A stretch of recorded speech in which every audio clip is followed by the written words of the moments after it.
We know it's been frustrating, it's been stressful, and quite frankly, it's been very worrisome for many people who are worrying about their home and their pets. We know that there are more questions right now than there are answers. But if we've learned anything, we know that we are a resilient, tight-knit community. We will get through this together, and we will find the answers together. Thank you for the first responders, many who are here, who have been responding to both the fire and the emergency, including firefighters, the county sheriff, and the deputies, and so many others from the county and from the city, and for all of those who have really risen to this emergency. We are grateful for your service and your bravery, for many of you, for evacuating those in harm's way.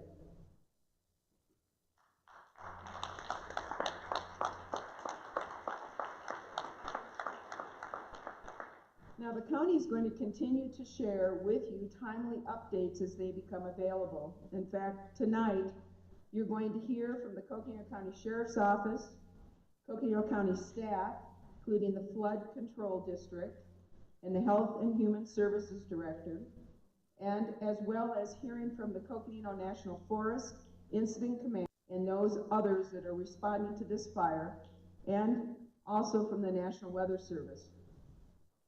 Before we get started, like any community meetings, there are some housekeeping matters I want to go over with you here tonight.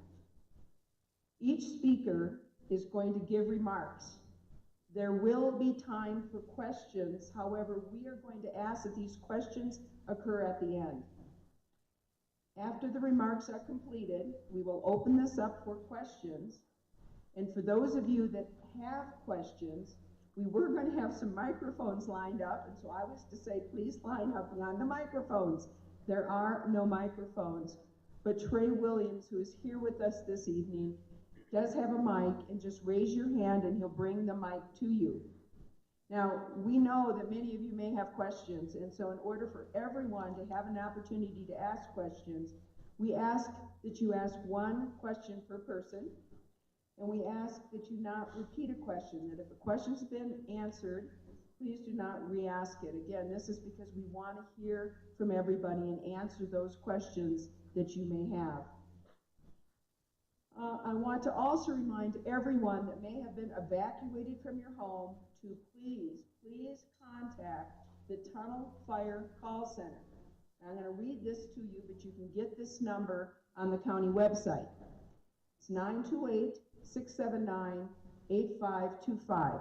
The reason we're asking you to call the call center is to provide your contact information, your name, your address, and your phone number. This will allow the county to reach out to you when we receive information regarding your home or your property. We would like to be the ones to contact you and contact you directly. Joel Burness with Health and Human Services will provide information on our Community Assistance Center that is also open later this evening. In the meantime, Coconino County is focused on recovery, and we will be addressing that also this evening through Lucinda Andriani, our Deputy County Manager.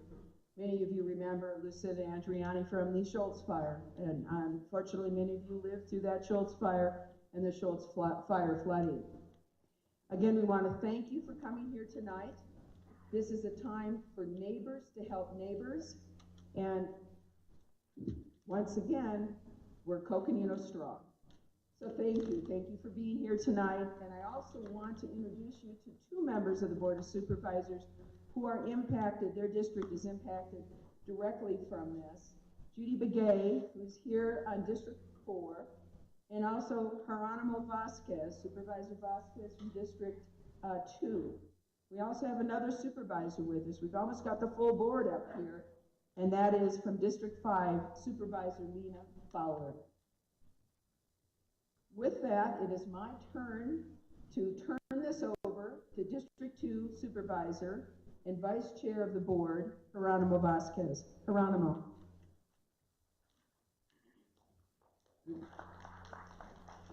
Thank you.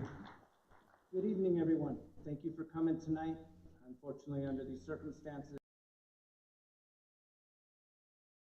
Thank you to all the first responders who have been and are responding to this fire and emergency, including firefighters and our very own deputy sheriffs. We are grateful for your service and bravery in evacuating those in harm's way and protecting public safety. I also want to thank all of our county staff who continue to step up and serve the community during its time of need, whether it's fielding calls to the call center or providing support during directing traffic or logistics to our emergency operations center. We recognize you for your hard work and service to the community. We would also like to thank Congressman O'Halloran, staff for Senator Kelly and Sinema's office, and President Nez from the Navajo Nation and his staff for joining us at the EOC and offering support. We are all in this together. I also want to take this time to recognize and acknowledge the difficulties that this community has faced specifically between evacuations and set notices, as well as uncertainty surrounding the fire and its spread. We understand that there are still unanswered questions between the incident command, the sheriff's office, and the county. We are working hard to bring you answers. I ask that you be patient as we learn about the cause and development of the fire. And as always, we will share any updates as soon as we can. For those impacted by the fires, the Behavioral Health Crisis Center, or Crisis Line, is available 24 hours a day, every day. You can reach the crisis line at 1-877-756-4090. This is also available on our social media channels. Trained crisis intervention specialists are available every day of the year to help over the phone anytime. The crisis line is confidential. It is open to anyone who needs help. Again, thank you for the opportunity to represent you. You're not alone. We are all in this together. Thank you. I will now turn it over to the Forest Service Incident Command for an update on the fire and its status. Thank you.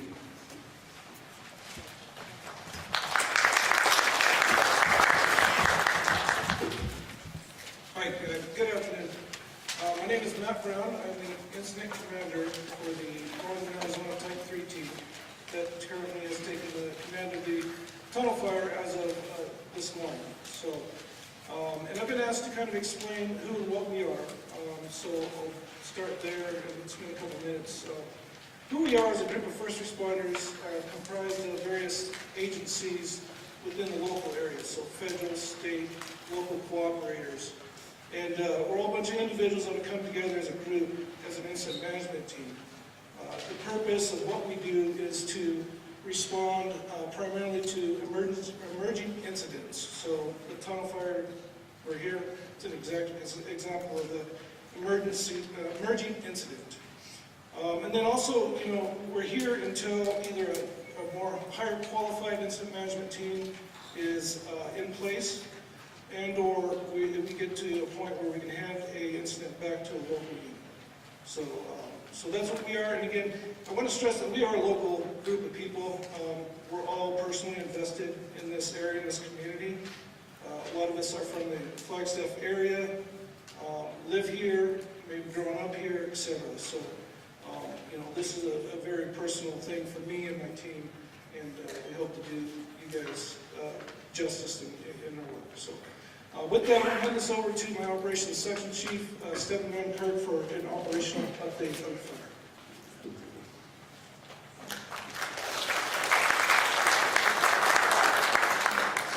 Good evening, everyone. First, I want to take the time to recognize the local unit who put us in the place that we are. As of us taking the fire, they did a tremendous job and left us in a good spot to get after some work today. Sorry, I'm going to turn my back to you. So I'll start in Division Alpha. Alpha Zulu is west of 89, and that's where we put a majority of the resources today. In Division Alpha, working north towards 89, we're trying to keep that fire below the 420 road, the Waterline Road, In a few places it crossed, and we spent all day trying to corral what had crossed. And we kept getting spot fires all day, but so far we're doing good at battling the spot fires. As you work to the north and east, you enter into Division Bravo and Charlie. The movement in Division Charlie was a bit to the north today. Those folks were coming along trying to stop that northern movement, but it does have some northern movement to it with the wind that showed up today. As you come out around Division Charlie and into Division Mike, you see the area that heads north. That's where most of the fire movement was today. Division Mike is unstaffed because it is the head of the fire, and for now there are no values at risk out there. As you come back around into Division X-ray and Whiskey, back to 89, another good effort in there today. They made good progress to the east, and they're basically working out towards the head of the fire, and they'll eventually incorporate into Division Mike as Division Bravo Charlie comes around their side. Coming back into Division Zulu, a lot of work was put in mopping up around the community in there, checking for hazards, getting the appropriate companies in to deal with utilities. Lots of presence in there today, dealing with basically the open line and seeing what they could do to start suppressing that stuff that impacted that community in there. And that ties us back into the origin with Division Alpha and Zulu. That is dozer line coming off to the community. Last night that ended up spotting on us, but we ended up keeping it in check with the resources that we had over through the night shift last night. That's it.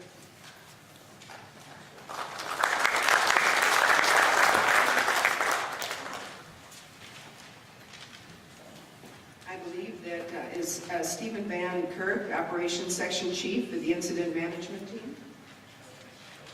And we are going, Brian, our weather guy. Thank you very much. I'd like to express my thanks to the county, the city, the Forest Service, and all of you for your diligence, your hard work working through this incident. We have a lot of work before us, but thank you all for your patience. The event that happened Tuesday was dramatic, and I only have 2 slides today. One is just a brief explanation of what happened on Tuesday, and the second is the weather outlook that we have. The first slide up here basically shows the conditions that came into place on Tuesday. Those of you in the area in Donny Park recognize that Tuesday started relatively quiet. Winds were not that strong. And suddenly the winds were blowing 30, 40, perhaps even 50 miles an hour. The reason for this, for those of us that live in Donny Park, we kind of know it well. We're on the lee side of the mountains, and during these strong southwest wind events, when we have a trough out to our west or north, the winds are funneled over and then down on the other side, on the lee side of the peaks. And while in the evening and at nighttime, it might be fairly calm at the surface. As soon as the sun rises, or I should say, as soon as the sun rose on Tuesday, those winds started to funnel down to the surface, and we saw very strong winds for much of the day on Tuesday. It's these same conditions that caused the extension of the strong winds overnight. For instance, that we saw last night, where the winds were howling well into the evening, even past midnight last night. These downslope winds, that we call them, funnel because of the mountains down into the Donny Park area, can extend to these high wind events well into the evening, often overnight, sometimes dissipating then the next morning. We've all seen it many times. It's at these times that folks on the west side of Flagstaff might not be feeling any winds, but those on the east side of Flagstaff certainly are under the influence of the strong winds. Next slide. So what is the outlook for us? Continued breezy to windy over the next couple days. We've issued a red flag warning for tomorrow. Okay, winds will be stronger tomorrow.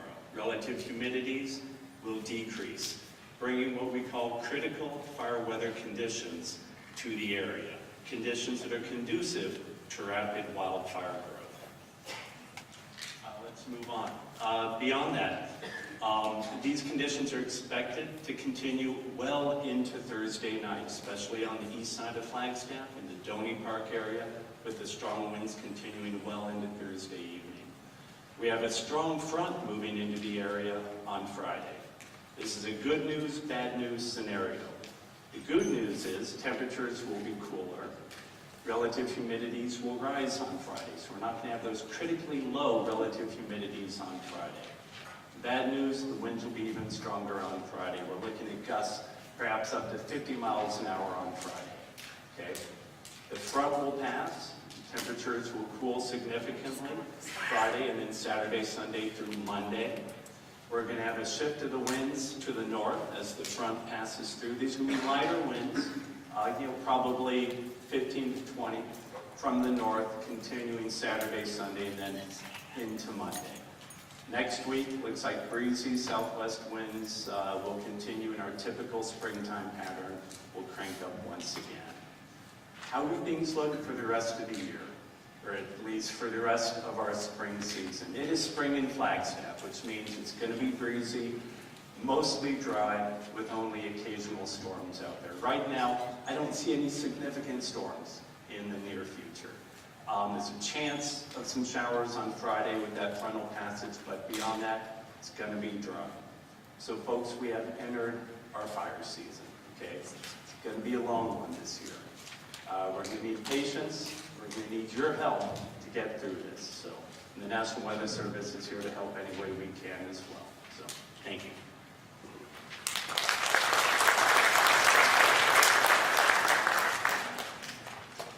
So we have Matt McGrath, Flagstaff District Ranger, Coconino National Forest.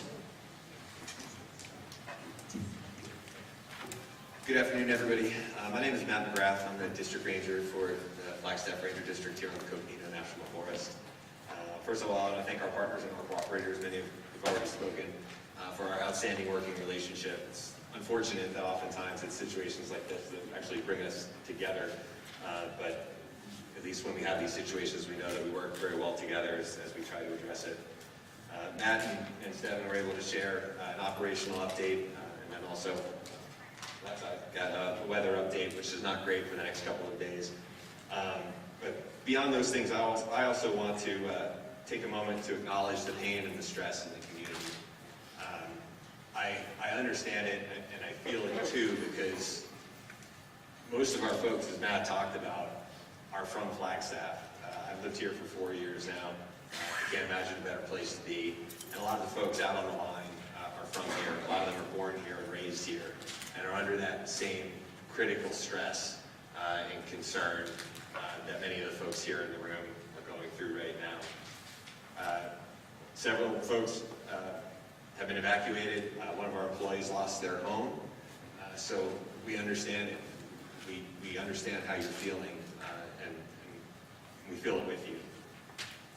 With that, with that stress among our fire folks, we're looking forward, we're looking ahead, we're looking at tomorrow, and our folks are putting that aside, and they're out there, in spite of what's going on in the community, they're out there doing everything they can.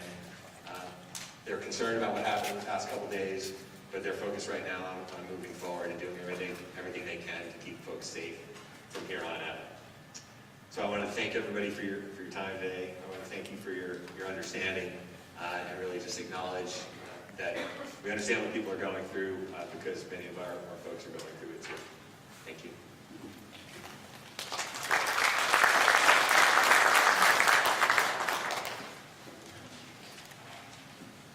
And next, we'd like to welcome Jim Driscoll, Coconino County Sheriff.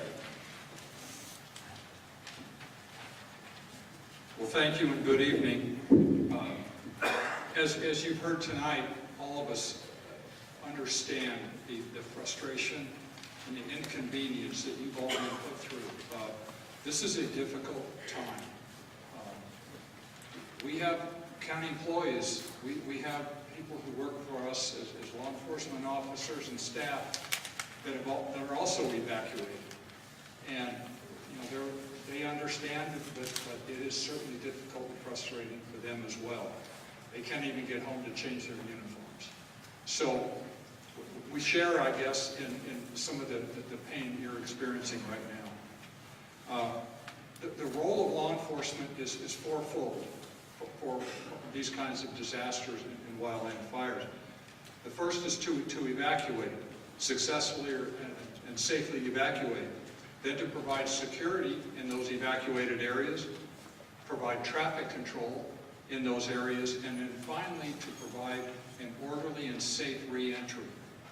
And the re-entry is what I'd like to talk about, because I think that's what you want to hear tonight, is when are we going to allow people back in to your homes?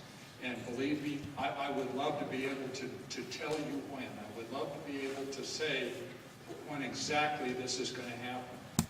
But there's a lot of factors, and you heard from Brian Klimowski a minute ago about the potential for the next couple of days with the fire weather. So we have to take that into consideration as well. Re-entry is important, but it has to be done safely. And there are still hazards out in that area. As we look at things like the existing fire, there are still burning fires out in that area. Propane tanks, hazardous materials, and other combustibles that are still out there. There are animals. There may be animals that are very afraid and could end up biting people or trying to get into homes or cars. There's utilities out there where the utility companies need to come out and conduct activities to render those areas safe as well. There's the roads. Some of the roads may not be safe. There's a lot of burning of stumps and things underground that present hazards for people in the area. And then ultimately the safety of the firefighters who are still in there. To have vehicles and lots of people driving in, there's still fire apparatus, there's still active fire fighting going on in these areas. And we need to have it safe for you to get in. So again, I will commit, we will get you in as soon as we possibly can, but we have to do it safely first. You know, our job is to provide information and to contact people. And you heard from Chair Horstman a few minutes ago about registering your name and address and your contact information so we can get with you. If you haven't done it, please do it.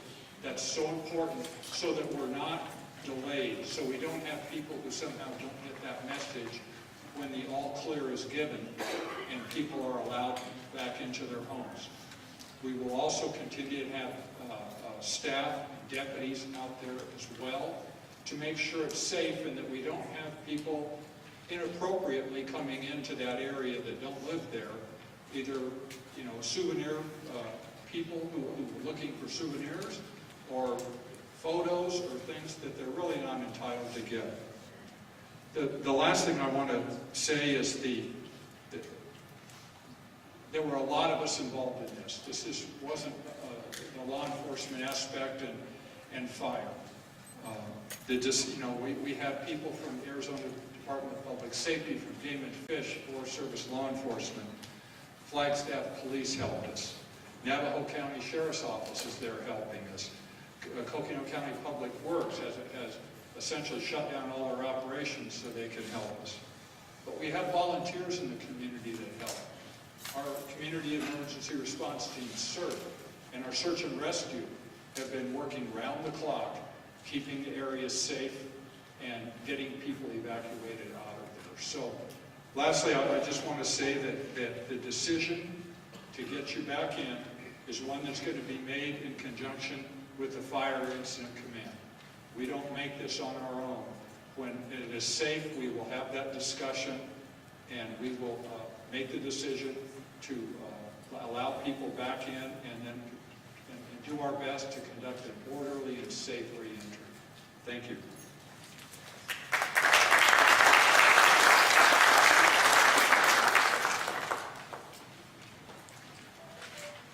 And next, we'd like to introduce Joel Bunnis, Preparation Division Manager, Coconino County Health and Human Services.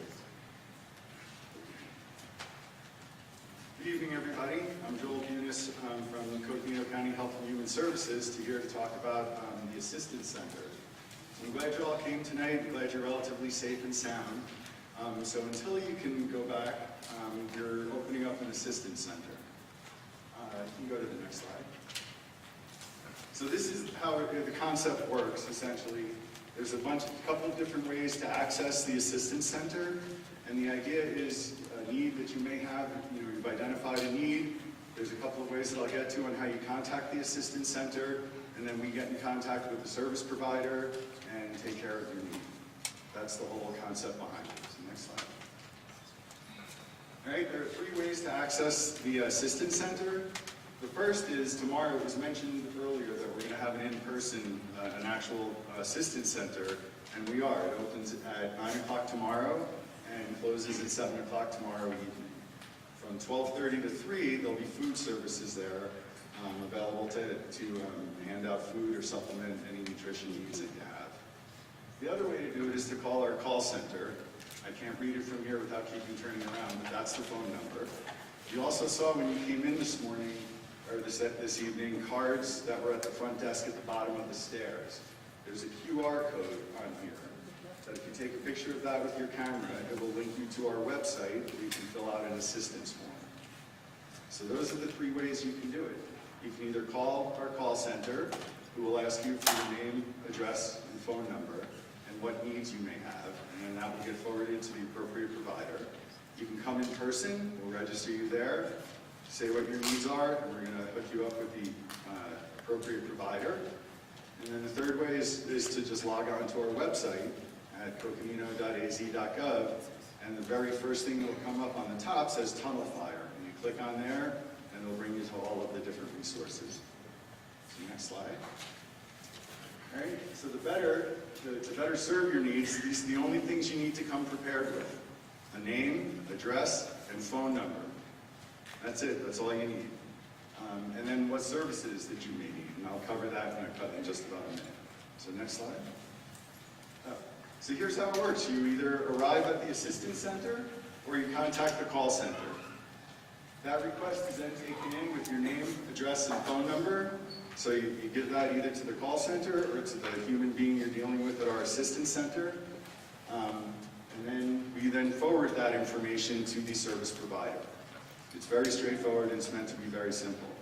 You may receive a follow-up phone call because at the end of each day we contact each of the providers to make sure that they got all the names right, that they're reaching out, and if not, we will then reach back out to you and let you know exactly what's going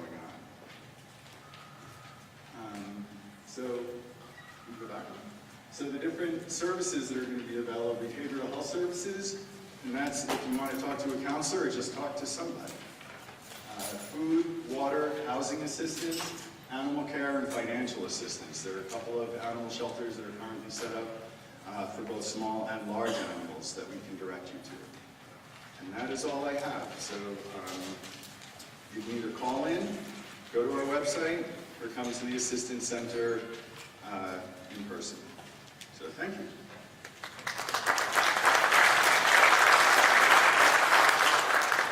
And our last speaker before we take questions to talk about recovery efforts is Lucinda Andriani, Deputy County Manager. All right, I recognize a number of faces out there.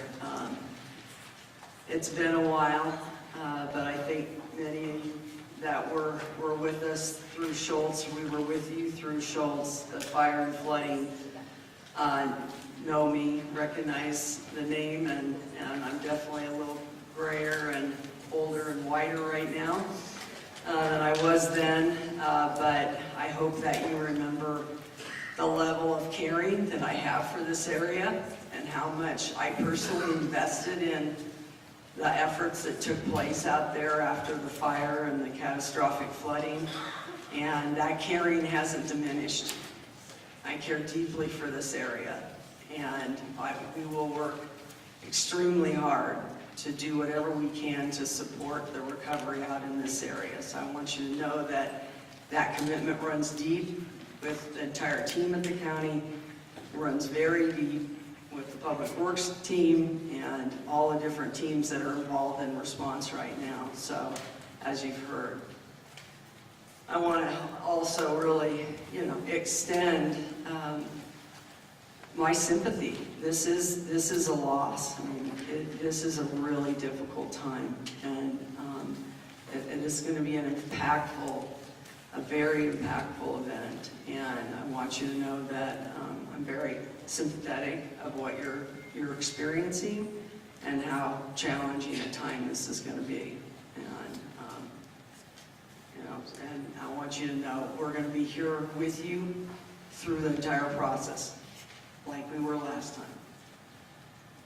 So I think some of you are aware that in 2018 we had a major fire out in the Blue Ridge area where we lost 32 homes, and we learned a lot of lessons from that, and we're going to take those lessons and other lessons we've learned since then and apply them to this situation in terms of mobilizing recovery efforts. We've already have been very proactive with communication, obviously at the local level, but at the state and federal level.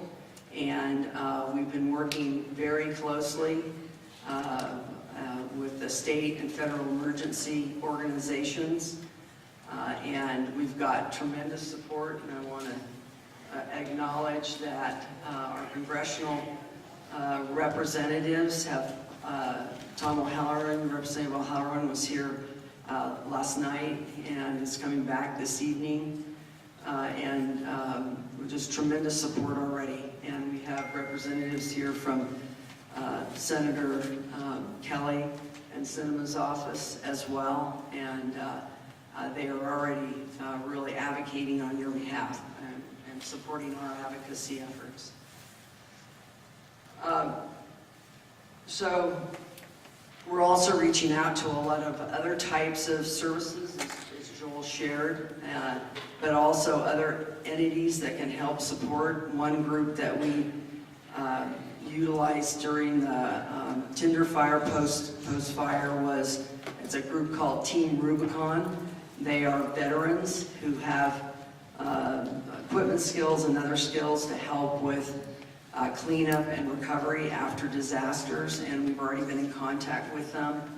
And as we identify what the needs are, we will work with them to hopefully mobilize resources to come up and assist with those kinds of efforts, and other entities as well. We are working, as I mentioned, very closely with the Arizona Department of Emergency Management, and that's kind of our link to the Federal Emergency Management Agency, FEMA.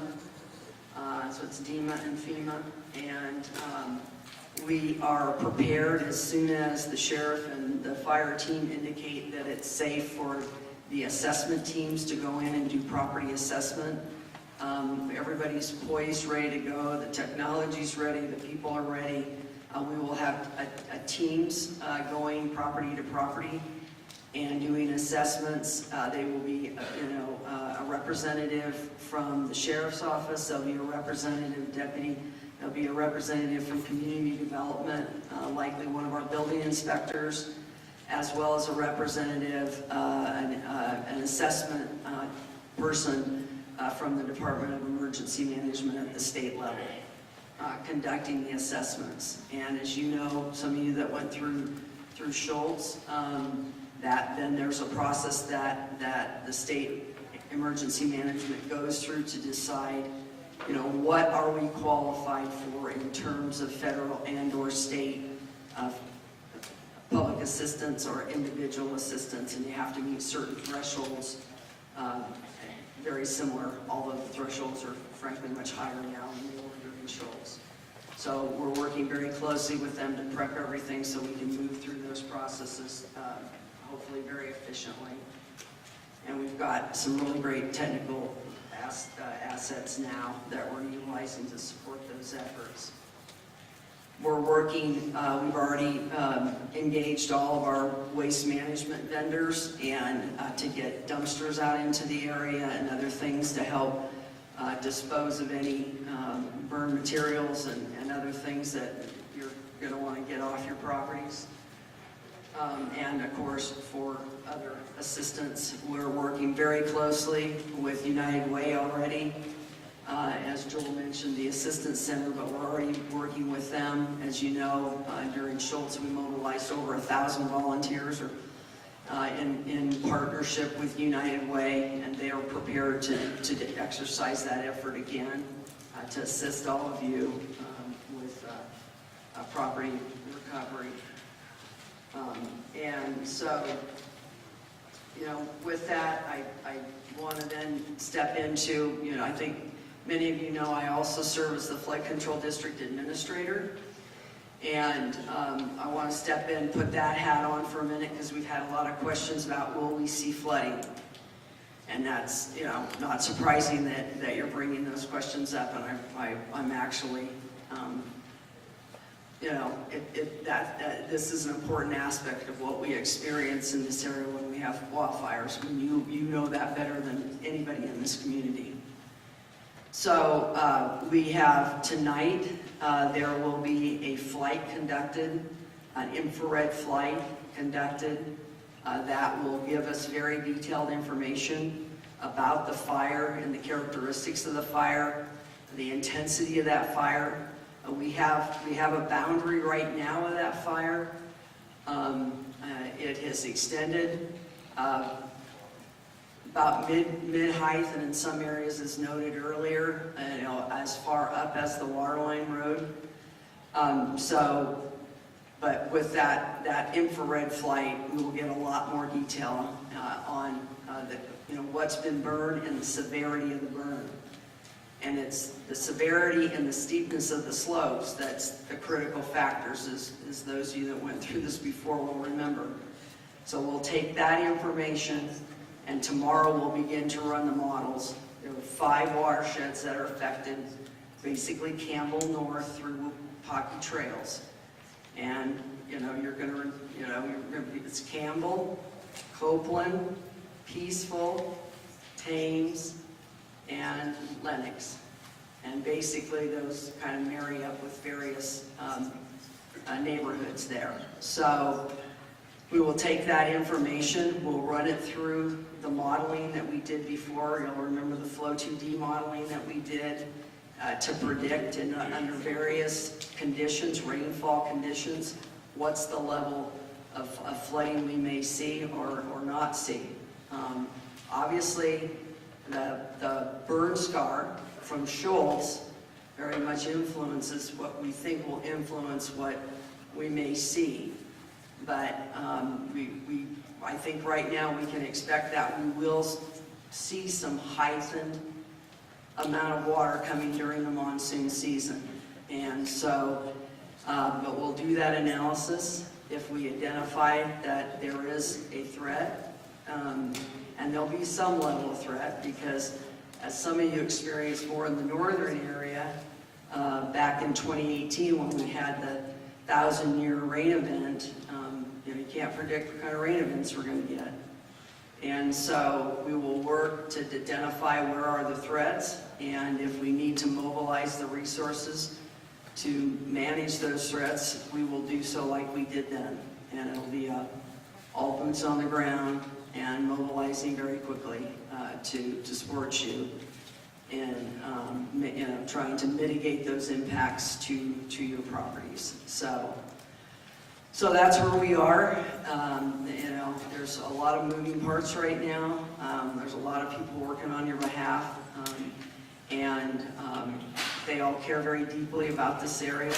They know that there's a lot of stress coming from people who went through this before, and people are very sensitive to that. So we're here for you. We care about you, and hang in there with us. Are we perfect? No. And, you know, there will be things that we won't do perfectly. But know that our heart's in the right place. You know that about us.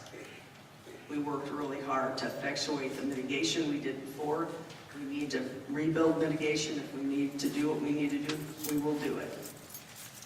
This county is committed. So with that, I think we're turning it back over to our chair here. Thank you.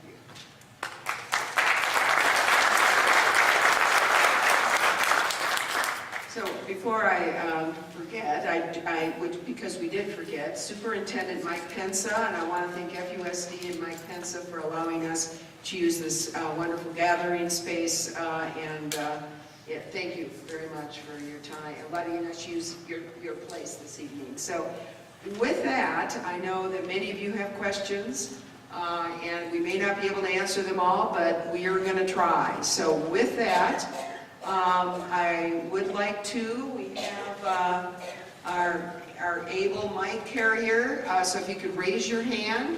And again, I'm going to ask you to, if you can, to ask one question, keep it to one question. And please listen, if your question's been answered, don't re-ask it. We, I'm sure, have a lot of people that would like to have their questions answered here this evening.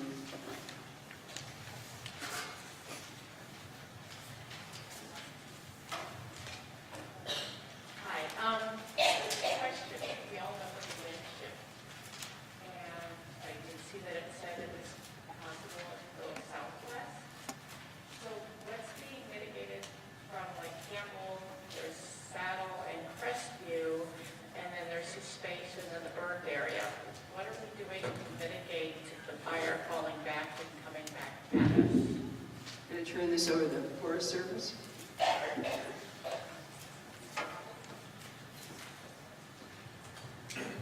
So if I think I understood your question, you were concerned about the weathers, or about the wind changes coming. So right now, typically we're experiencing a southwest wind with the weather system that's going to be coming in, approaching.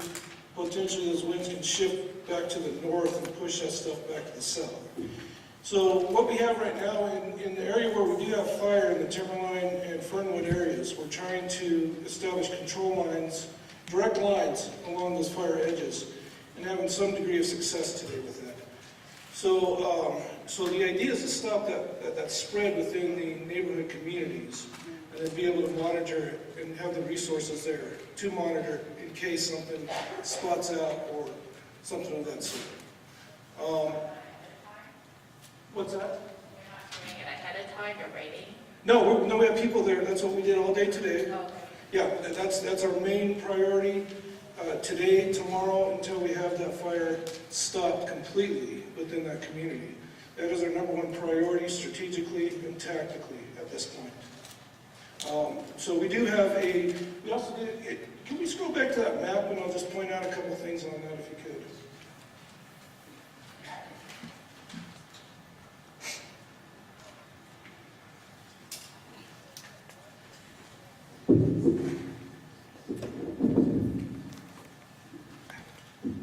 So if you see back over in the southwest area here in Division Alpha and Zulu, again, that line over there between Division Zulu and Highway 89 and into Fernwood on the other side of Highway 89 there, again, that's our primary concerns there.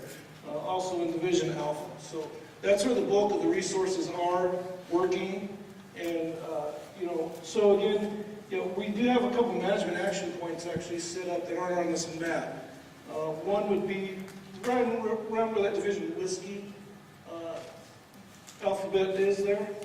And so if you were to draw a straight line east-west, if fire got to that point, that would be another trigger for another round of evacuations, possibly in the Donny Park proper area. To the north, up towards Division Charlie, again where those letters are in that neck of the woods, if we see fire crest and go over to the north side of O'Leary, that'll be another management action point to initiate evacuations up towards Antelope Hills.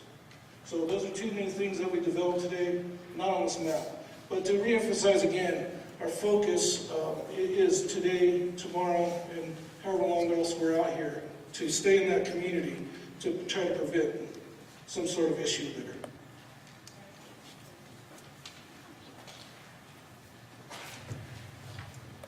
Other questions? Yeah, thank you. Thanks for taking my question.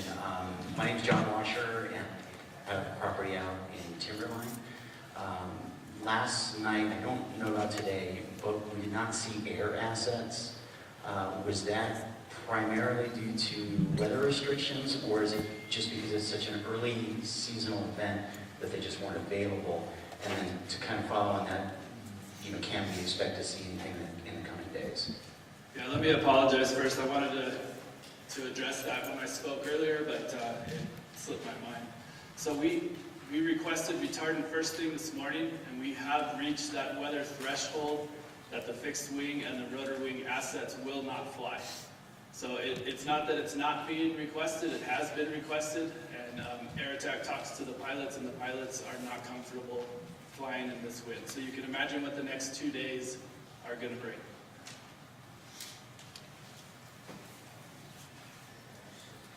Other questions?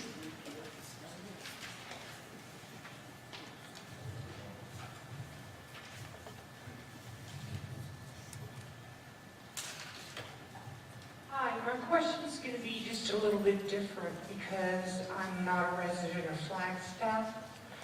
I'm a visitor. I was camping in the Coconino Forest across from 89 from the volcano. Sunset Crater? Yes, yes. Because I'm a stranger, I don't understand anything that map is telling me. The one question that I have is camping across 89 down that road that's straight across from the crater of half a mile down. I've had to leave everything I own in my conversion van there. What I'm understanding is it's going to be at least 3 or 4 more days before I can get up into that area. Is that correct? Thank you for the question. I'm going to ask the sheriff to answer that. We have staff here, and we'd like to get with you afterwards. This area was evacuated, part of the evacuation order, and we will try to get an escort to get you in, lead you out of that.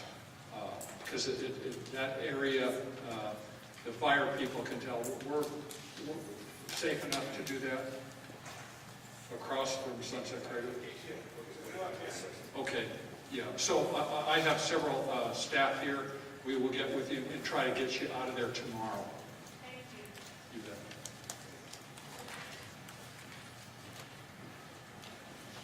And thank you for visiting us here in Coconino County. So.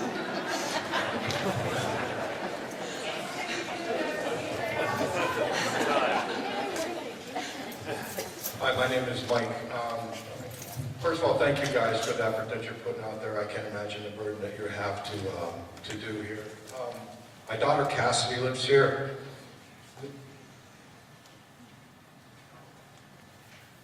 1 second. All right, so this morning she lost everything, their home, everything. And my question, I guess, is probably for the community assistance guy. Do we have any kind of a contingency here for short-term housing so that they can try to put their lives back together? Because they work up here. I live in Phoenix. Obviously, they could come down and live with us, but their lives are up here now. So we're staying in a hotel right now. The Red Cross, I'm sorry,